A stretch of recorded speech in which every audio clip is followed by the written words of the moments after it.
Hi viewers, welcome to our channel. 'Kannappa' మూవీకి అయితే ఇంకొన్ని గంటల టైం మాత్రం మిగిలుంది. సో, మంచు విష్ణు గారు చాలా ప్రెస్టీజియస్‌గా తీసుకొని వస్తున్న ప్రాజెక్టు. సో, మంచి బజ్ కూడా ఏర్పాటయింది. మంచి ఎక్స్‌పెక్టేషన్స్ కూడా రీచ్ అయిపోయింది. అయితే సినిమా రిలీజ్ నేపథ్యంలో వాళ్ళ బ్రదర్ మంచు మనోజ్ గారు ఒక ట్వీట్ చేయడం జరిగింది. సో, ఆ ట్వీట్‌లో అందరి పేర్లు మెన్షన్ చేస్తూ ఆ సినిమాకి కూడా ఆల్ ద బెస్ట్ చెప్తూ ఆ ట్వీట్ అయితే పెట్టారు గానీ, మంచు విష్ణు గారి పేరైతే మెన్షన్ చేయలేదు. ఇది ఇప్పుడు మొత్తం చర్చనీయాంశంగా కూడా మారిపోయింది. అంటే అందరికి విష్ చేశారు. మంచు విష్ణు పేరెందుకు మెన్షన్ చేయలేదు. ఆఖరికి ఫోటోలు పెట్టారు. ఆ ఫోటోలో కూడా మంచు విష్ణు గారు ఎక్కడ లేకపోవడం అనేది ఒక విచిత్రం. సో, దీనికి సంబంధించి ఎందుకు ఇంకా గొడవలు అలాగే ఉన్నాయా? మరి మంచు మనోజ్ గారు ఎందుకు విష్ణు గారిని మెన్షన్ చేయలేదు? దీనికి సంబంధించే చర్చ పెట్టడానికి మనతో పాటు సీనియర్ ఫిల్మ్ జర్నలిస్ట్ అప్పాజీ గారు ఉన్నారు. వారిని అడిగి తెలిసిన ప్రయత్నం అయితే చేద్దాం. సార్ నమస్కారం సార్. నమస్తే ఆదిత్య. కొంతకాలం నుంచి కూడా చూస్తున్నాం మంచు ఫ్యామిలీలో పరిస్థితులు ఏ విధంగా ఉన్నాయో, అన్నకి తమ్మునికి మధ్య గొడవలు తారాస్థాయికి కూడా చేరుకున్నారు. అయినా కూడా మంచు మనోజ్ గారు ట్వీట్ చేశారు, కన్నప్ప భారీ హిట్ సాధించాలని కోరుకున్నారు. అందరి పేర్లు మెన్షన్ చేశారు. మోహన్ బాబు గారు, ప్రభాస్ గారు, మోహన్ గారు అందరి పేర్లు పెట్టారు. వాళ్ళ పిల్లల ఫోటోలు కూడా పెట్టారు. కాకపోతే విష్ణు గారి పేరు అయితే మెన్షన్ చేయలేదు, వదిలేశారు. కావాలని చేయలేదా? ఎందుకు, ఏమై ఉంటుంది సార్? అంతే కదా. అంటే అంతకుముందు భైరవం సినిమా సంబంధించిన ప్రమోషన్స్ దాంట్లో కూడా ఈ సినిమా విజయం సాధించాలని మనస్ఫూర్తిగా కోరుకుంటున్నానని చెప్పాడు మంచు మనోజ్. అలాగే ఇప్పుడు ఈ సినిమా రేపు రిలీజ్ అవుతుంది కాబట్టి ఇది సక్సెస్ కావాలని చెప్పి ఆయన ఆల్ ది బెస్ట్ చెప్పాడు. ఇప్పుడు వివాదం ముఖ్యంగా వీరిద్దరి మధ్యే కదా, మంచు విష్ణు వర్సెస్ మంచు మనోజే కాబట్టి అందువల్ల మంచు వాళ్ళ అన్నయ్య పేరు ఒకటి మినహాయించి ఆల్ ది బెస్ట్ చెప్పాడు. కానీ సినిమాకి ఆల్ ది బెస్ట్ చెప్పడం అంటే ఏంటి? ఈ కన్నప్ప సినిమాకి కర్త కర్మ క్రియ ఎవరు? మంచు విష్ణు కదా. డైరెక్టర్ వేరే ఉన్నా ఈయనే సినిమాకి సంబంధించి ఇప్పుడు కథ కూడా తనే అని చెప్పాడు. కథ, స్క్రీన్ ప్లే ఇదంతా తానే తీసుకుంటున్నాడు క్రెడిట్ అంతా. కాబట్టి ఆ సినిమాకి ఆల్ ది బెస్ట్ చెప్పడం అంటే పరోక్షంగా మంచు విష్ణుకి చెప్పడమే కదా. ఆ సినిమాకి main lead, producer plus creative side కూడా ఆయనే ఉన్నాడు. కాబట్టి ఈ సినిమా రేపు సక్సెస్ అయితే ఆ క్రెడిట్ మొత్తం మంచు విష్ణుకి వెళ్తుంది. కాబట్టి పరోక్షంగా మంచు విష్ణు కూడా చెప్పినట్టే. కాబట్టి దాన్ని ప్రత్యేకంగా మనం చూడాల్సినటువంటి అవసరం లేదు. ఏదైతే వాళ్ళకి ఉన్న ఆ గొడవలు ఏవైతే ఉన్నాయో అవి ఇంకా సాల్వ్ కాలేదని మనకు తెలుస్తుంది. కాబట్టి అందువల్ల వాళ్ళ అన్నయ్య పేరు ఒకటి మినహాయించి మిగతా వాళ్ళందరికీ ఆల్ ది బెస్ట్ చెప్పాడు. కానీ చెప్పాను కదా, ఈ సినిమాకి సంబంధించి మొత్తం అంతా కూడా బ్యాక్ ఎండ్లో ఉన్నది మంచు విష్ణు. కాబట్టి మంచు విష్ణుకు కూడా ఆల్ ది బెస్ట్ చెప్పినట్టుగానే మనం భావించాలి. ఓకే, అందులో తనికెళ్ళ భరణి గారి పేరు కూడా మెన్షన్ చేశారు. సో, ఆయన డ్రీమ్ ప్రాజెక్ట్ ఇది, ఆయన స్టోరీ అని చెప్పేసి మెన్షన్ చేశారు. కాకపోతే ఈ స్టోరీ విషయంలో మంచు విష్ణు గారికి తనికెళ్ళ భరణి గారికి చిన్న గొడవ జరిగినట్టు కూడా వార్తలు వచ్చాయి. అది క్లారిటీ తెలియదు కానీ, సో ఇది కంప్లీట్ గా తనికెళ్ళ భరణి గారి డ్రీమ్ ప్రాజెక్ట్ అన్నట్టుగా ఆయన మెన్షన్ చేశారు. ముందు ఇది ప్రాజెక్ట్ తెర మీదకి వచ్చింది తనికెళ్ళ భరణి తోటే ఇది వచ్చింది. ఓకే, ఆయన దీనికి కథ, దర్శకత్వం కూడా ఆయన వహించాలని ఆయన కోరుకున్నాడు. అంటే బేసిక్గా ఆయన చాలా మంచి రైటర్. ఎన్నో సూపర్ డూపర్ హిట్ సినిమాల వెనకాల రైటర్గా ఉన్న ఆయన ప్రతి రైటర్లోనూ డైరెక్టర్గా సక్సెస్ అవడానికి అవకాశాలు ఉంటాయి. ఇప్పుడున్న త్రివిక్రమ్ కావచ్చు, కొరటాల శివ కావచ్చు, వీళ్ళందరూ కూడా పూర్వాశ్రమంలో దీనికి ముందు రైటర్స్ కదా. అంతకుముందు జంధ్యాల కావచ్చు, పోసాని కృష్ణమురళి కావచ్చు, ఎవరైతే సక్సెస్ఫుల్ రైటర్స్గా ఉంటారో వాళ్ళు ఖచ్చితంగా సక్సెస్ఫుల్ డైరెక్టర్స్ కూడా అవ్వగలుగుతారు. కాబట్టి తనికెళ్ళ భరణి కూడా డైరెక్షన్ చేయాలనే ఇంట్రెస్ట్ ఎప్పటి నుంచో ఉంది. ఈ కన్నప్ప సినిమాతోటి ఆయన డైరెక్షన్లోకి రావాలని చెప్పి కోరుకున్నాడు. దీనికి సంబంధించి చాలా స్క్రిప్ట్ వర్క్ అది చేశారు. కాకపోతే తర్వాత క్రియేటివ్ డిఫరెన్సెస్ కావచ్చు, లేకపోతే వేరే కారణాల వల్ల ఆయన ప్రాజెక్ట్ నుంచి తప్పుకోవడం జరిగింది. కానీ ఆయన కాంట్రిబ్యూషన్ కూడా చాలా ఉంది కాబట్టి బహుశా ఆయన కూడా క్రెడిట్ ఇచ్చి ఉంటారు. అంటే ఆయన క్రెడిట్ ఇవ్వడం అంటే మంచు విష్ణు గారిని కాస్త సెటైరికల్ గా ఇబ్బంది పెట్టామని అని అనుకోవచ్చా సార్? అలాగే ఉండదు. అంటే ఒక సినిమాకి సంబంధించి చాలా మంది రైటర్స్ పనిచేస్తారు. ఇప్పుడు ఈ సినిమాకి పనిచేసామని చెప్పి చాలా మంది రైటర్స్ చెప్పుకుంటున్నారు. ఇప్పుడు తోట ప్రసాద్ అనే ఒక ఆయన, మనం బీవీఎస్ రవి అనే ఆయన, ఇలా చాలామంది రైటర్స్ డైరెక్ట్గా కానీ ఇండైరెక్ట్గా కానీ ఈ సినిమా సంబంధించి ఇన్వాల్వ్ అయ్యి ఉన్నారు. ఎందుకంటే కోట్ల రూపాయలకు సంబంధించినటువంటి ఇది. కాబట్టి ఒక రైటర్ చెప్పిన ఒక చిన్న పాయింట్ వల్ల ఒక సీన్ అద్భుతంగా వచ్చిందంటే కూడా సినిమాకి చాలా హెల్ప్ అవుతుంది. కాబట్టి చాలామంది రైటర్స్ని ఒక ప్రాజెక్ట్కి సంబంధించి తీసుకోవడం అనేది జనరల్గానే జరుగుతుంది. అంతకుముందు మన ఈవి సత్యనారాయణ గారు ఎక్కువగా అది హైలైట్ అవుతుండేవాళ్ళు. ఆయన ఆస్థానం అని చెప్పి కనీసం ఒక 10-12 మంది రైటర్స్ని ఆయన మెయింటైన్ చేసేవాడంట. ఈ 10 మంది ఇచ్చిన వెర్షన్స్లో ఇందులో నుంచి ఒకటి, అందులో నుంచి ఒకటి, ఇలా మంచి మంచి అన్నీ తీసుకొని ఒక స్క్రిప్ట్ కింద ఆయన చేసుకున్నాడు, అంటే డైలాగ్స్ కానీ సీన్స్ కానీ మేనరిజం కానీ ఇలాగా. ఓకే. అలాగా ఒక పెద్ద ప్రాజెక్ట్ సంబంధించి చాలామంది రైటర్స్ పనిచేస్తుంటారు. ఈవెన్ మన కె రాఘవేంద్ర గారి దగ్గర కూడా ఇప్పుడు ఎండమూరి వేణునాథ్ గారు, సత్యమూర్తి గారు, సత్యానంద్ గారు, ఇలా చాలామంది రైటర్స్ టీమ్ ఉండేది.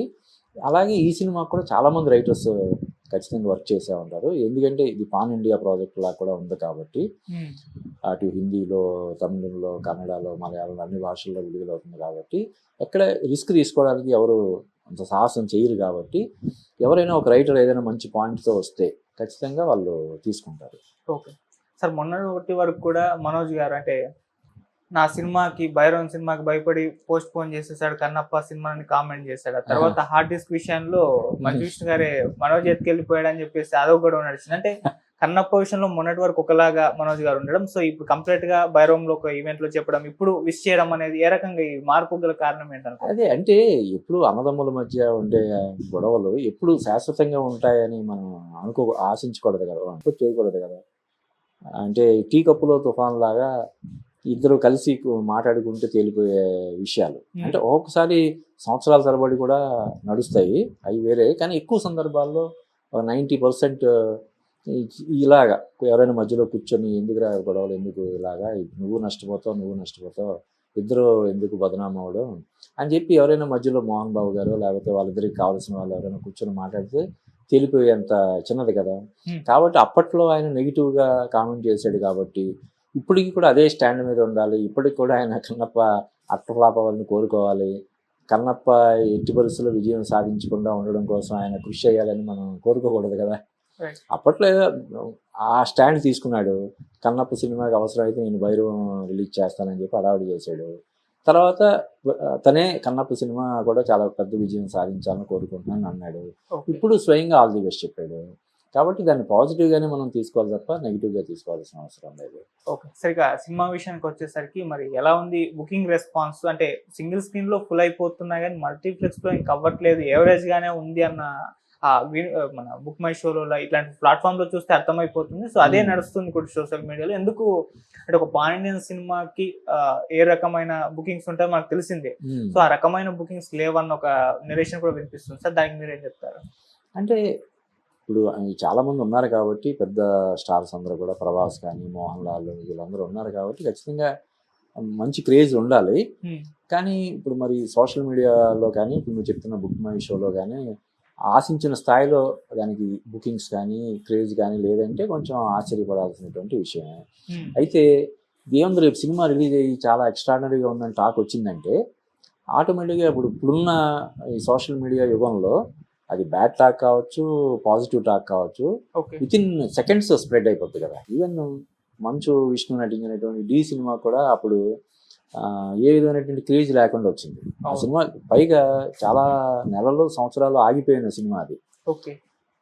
మొత్తానికి రిలీజ్ చేస్తే పెద్దగా అంచనాలు లేకుండా, ఏ విధమైనటువంటి అంచనాలు లేకుండా వచ్చి ఎంత పెద్ద విజయం సాధించిందో మనకు తెలుసు. అలాగే ఈ కన్నప్ప సినిమా కూడా రేపు బాగుందనే టాక్ వచ్చిందంటే ఇప్పుడు సినిమాలు కూడా మార్కెట్లో అటు బాలీవుడ్లో కానీ ఇక్కడ కానీ లేవు కాబట్టి డెఫినెట్గా జనాలు అందరూ ఎగబడి చూస్తారని మనం చెప్పచ్చు. ఓకే సార్, సినిమాలో కూడా అంటే ఇప్పటివరకు జరిగిన బుకింగ్స్ కూడా దాదాపు ప్రభాస్ గారి అభిమానుల నుంచే జరిగాయన్న ఒక సోషల్ మీడియా చర్చ జరుగుతుంది. ఈవెన్ ఒక పోల్ నిర్వహించారు, ఎవరి కోసం ఈ కన్నప్ప సినిమా చూడాలంటే 80% ప్రభాస్ గారికి ఓటింగ్ చేశారు. సో ఇది మంచు విష్ణు గారికి షాక్ అన్నట్టుగా కూడా పోస్టులు పెడుతున్నారు. మరి ఇప్పుడు ప్రభాస్ గారి అభిమానులే ఈ సినిమా వైపు చూస్తున్నారా? అంటే ఇమేజ్ పరంగా చూస్తే మంచు విష్ణుకి ప్రభాస్కి చాలా డిఫరెన్స్ ఉంటుంది కదా.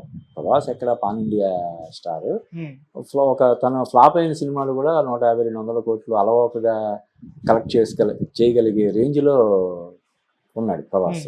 కాబట్టి ఆటోమేటిక్గా ప్రభాస్ ఉండడం వల్ల ప్రభాస్ ఫ్యాన్స్ ఎక్కువ మంది ఆ సినిమా చూడడానికి ఇంట్రెస్ట్ చూపిస్తున్నారంటే దాన్ని మనం పాజిటివ్ సైన్గానే తీసుకోవాలి. అదొక అంటే దానివల్లే కదా ఇప్పుడు ఆ ప్రాజెక్టులోకి ప్రభాస్ని ఏరి కోరి వీళ్ళు ఆబ్లిగేషన్ అంతా వాడి ఆ ప్రాజెక్ట్లో తీసుకొచ్చింది కూడా అడ్వాంటేజ్ కోసమే కదా, అంతే కదా. ఇప్పుడు మోహన్ బాబు గారు ప్రభాస్ కలిసి యాక్ట్ చేశారు బుజ్జిగాడు సినిమాలో. ఆ ముందు నుంచి కూడా వాళ్ళ ఫ్యామిలీకి, కృష్ణరాజు గారికి మోహన్ బాబు గారికి మంచి సన్నిహిత సంబంధాలు, ఫ్యామిలీ బాండింగ్ కూడా ఉంది. వీటన్నిటిని దృష్టిలో పెట్టుకొని ప్రభాస్ని వీళ్ళు అడగడం, ఆయన సానుకూలంగా స్పందించి యాక్ట్ చేయడం. యాక్చువల్గా ఇప్పుడు ఆయనకు ఉన్నటువంటి బిజీ షెడ్యూల్కి ఇలాగా ఒక ఎక్స్టెండెడ్ స్పెషల్ అపియరెన్స్ క్యారెక్టర్ చేయాల్సినటువంటి అవసరం లేదు కదా. తన సినిమాలకే డేట్స్ కేటాయించలేని పరిస్థితి. ఇప్పుడు రాజాసాబ్ కావచ్చు, ఫౌజీ కావచ్చు, ఇంకోటి స్పిరిట్, ఇలా 3 పాన్ ఇండియా సినిమాలు ఉండగా మధ్యలో ఈ సినిమాకి డేట్లు ఇవ్వగలిగే పరిస్థితి కాదు ప్రభాస్కి. కానీ వీళ్ళు అడిగారు, మనం చెయ్యాలి, ఆ ప్రాజెక్ట్కి మన వల్ల హెల్ప్ అవుతుంది కాబట్టి మనం చేయగలిగే ఇది మనం చెయ్యాలన్న ఉద్దేశంతో ప్రభాస్ ఆయన చేశాడు కాబట్టి దీన్ని పాజిటివ్గానే మనం తీసుకోవాలి. ప్రభాస్ కోసం వచ్చినా ఎవరి కోసం వచ్చినా లబ్ధి చేకూరేది మంచు విష్ణుకే కదా. సినిమాకి ఎవరి కోసం వచ్చినా కూడా అల్టిమేట్గా ఆ సినిమాకి మేలు జరిగితే అది మంచు విష్ణుకే ప్రయోజనం కలిగించే అంశం కాబట్టి దీన్ని మనం పాజిటివ్గానే తీసుకోవాలి. ఓకే, ఇంకోటి చివరిగా సార్, ఈ సినిమాకి సంబంధించి ఒక ప్రెస్ నోట్ రిలీజ్ చేశారు. ఆ 24 ఫ్రేమ్స్ నుంచి, లేకుంటే కన్నప్ప మూవీ అఫీషియల్ సోషల్ మీడియాలో సినిమా పైన నెగిటివ్ రివ్యూస్ రాస్తే కేసులు ఎదుర్కోక తప్పదు, అంటే కావాలని ఇంటెన్షనల్ గా పట్టుబట్టి సినిమా బాగున్నప్పటికీ కూడా ఒక కావాలని దీన్ని ఎలాగైనా నెగిటివ్ చేయాలన్న ఒక ఉద్దేశంతో చేస్తే మాత్రం కంపల్సరిగా కేసు ఎదుర్కోవాల్సి అయితే ఉంటుందన్న. ఇప్పుడు దీనిపైన చర్చ జరుగుతుంది. అంటే సినిమాకు నచ్చలేదని పెడితే కేసులు పెట్టేస్తారా, చెప్తే పెట్టేస్తారా అన్నట్టుగా చర్చ కూడా జరుగుతుంది. మరి అదే ఇప్పుడు నువ్వు నాకు పంపిస్తే చూశాను నేను, కానీ అఫీషియల్ గా అయితే అటువంటి ప్రెస్ నోట్ వచ్చినట్టు లేదు. అంటే మన మీడియా గ్రూప్ లో అయితే అఫీషియల్ గా అటువంటి ప్రెస్ నోట్ ఏం రాలేదు, కానీ నువ్వు చూపించింది మరి అఫీషియల్ గా రిలీజ్ చేసినట్టే ఉంది. కానీ ఇది భావ ప్రకటన స్వేచ్ఛకి సంబంధించినటువంటి ఒక అంశం. అంటే ఈ సినిమాకి సంబంధించి కావాలని తప్పుడు ప్రచారం చేస్తే మేము చర్యలు తీసుకుంటామని అనడం వేరు, కానీ కేసులు పెడతామనడం అంటే ఇప్పుడు ఒక సినిమా ఉదాహరణకి ఒక సినిమా అందరికీ నచ్చాలని లేదు కదా. ఇప్పుడు బాహుబలి సినిమా నచ్చని వాళ్ళు చాలామంది ఉన్నారు. బాహుబలి సినిమా రిలీజ్ అయిన రోజు అటర్ ఫ్లాప్ అని చెప్పి చాలామంది రివ్యూలు ఇచ్చారు, సినిమా డిజాస్టర్ అని చెప్పి కదా. ప్రభాస్ ఒక అమృతాంజన లేదంటే జండుబామ భుజాన్ని పెట్టుకొని ఆ శివలింగం ప్లేస్లో అమృతాంజన కానీ ఇది కానీ భుజాన్ని పెట్టుకొని నడుస్తున్న పోస్టర్స్ డిజైన్ చేసి సోషల్ మీడియాలో ఇది చేశారు, పాపులర్ చేశారు. కొంతమందికి నచ్చలేదు. ఒక సినిమా అందరికీ నచ్చాలని లేదు కదా. ఇప్పుడు 150 కోట్లు మన జనాభాలో కొంతమందికి నచ్చుతుంది, కొంతమందికి నచ్చదు. నచ్చలేదు అన్న వాళ్ళ మీద కేసు పెడతామంటే అది మరి నాకు తెలిసి సాధ్యం అయ్యే విషయం కాదు.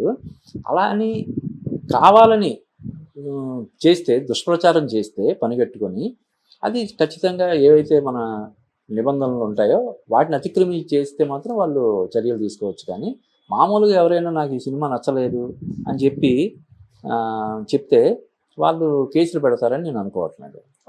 కేసులు పెట్టడానికి అవకాశం కూడా లేదు కదా. అలాగే ఎలా కేసులు పెట్టేస్తారు?